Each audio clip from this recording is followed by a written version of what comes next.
வணக்கம் மக்களே. இப்போ நம்ம எங்கே வந்திருக்கோன்னு பார்த்தீங்கன்னா, எங்கள் வீட்டு பக்கத்தில் கோவில் கும்பாபிஷேகங்க. சுந்தர விநாயகர் கோவில் கும்பாபிஷேகம்.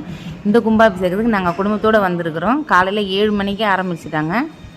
இப்போ நம்ம கும்பாபிஷேகம் தான் பார்த்துட்ருக்கோம். அந்த சாமியாருங்க நல்லா அதுக்கு ஏதாவது என்னென்ன பண்ணணும் எல்லாம் பண்ணிகிட்டு இருக்காங்க, பார்த்துட்டு இருக்கோம். செம்மையாக இருக்குது. கூட்டம்னா கூட்டம், அப்படி ஒரு கூட்டங்க.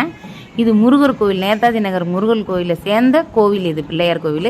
இந்த கோவில் அவ்வளோ ஒரு விசேஷங்க. நாங்கள் வந்து பார்த்துருக்கோம். இந்த வீடியோவை பார்த்து நீங்களே இங்கே வந்ததை நினச்சிக்கோங்க.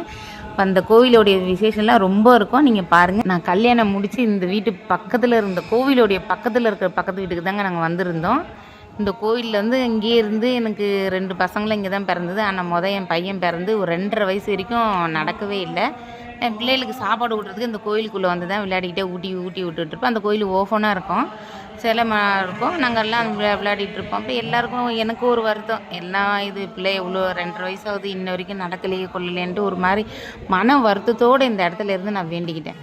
ஐயா, என் பிள்ளையை நடக்க வை, அடுத்த வருஷம் பிள்ளையார் சக்தி வரும்போதெல்லாம் நடக்க வைங்க. அப்போ மறு வருஷம் பிள்ளையார் சக்திக்கு வந்து 3.5 வயசு ஆகிடுச்சு. 3.5 வயசுக்கு வந்து நாங்கள் வந்து நின்றுட்டு பிள்ளையாருக்கு இது பண்ணிகிட்டு இருக்கோம். அப்போ எல்லாம் சுண்டல்லாம் தராங்க, கொழுக்கட்டை தருவாங்க. அப்போல்லாம் ரொம்ப கோயிலாண்டை வந்து இருக்கிறது, குழந்தைய வச்சு பெறாக் காட்டுறதுலாம் இருந்தோம்.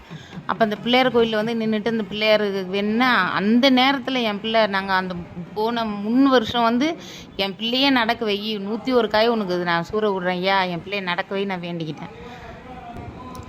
அதே மறாவது வருஷம் பிள்ளையார் சக்தி அப்போ என் பிள்ளை எந்திரிச்சு ஓடி நடந்து அந்த கோயிலுக்குள்ளே போகும்போது எனக்கு அவ்வளோ ஒரு இது. அந்த டைமே ரிக்ஷாவை பிடிச்சி எடுத்துகிட்டு போயிட்டு தேங்காய் வாங்கிட்டு வந்து சூற விட்டோம். அவ்வளோ ஒரு விசேஷமான கோயில். எல்லாருக்கும் தெரியும், இங்கே இருக்கிறவங்களுக்கு. உங்களுக்கும் தெரிஞ்சால் நல்லது.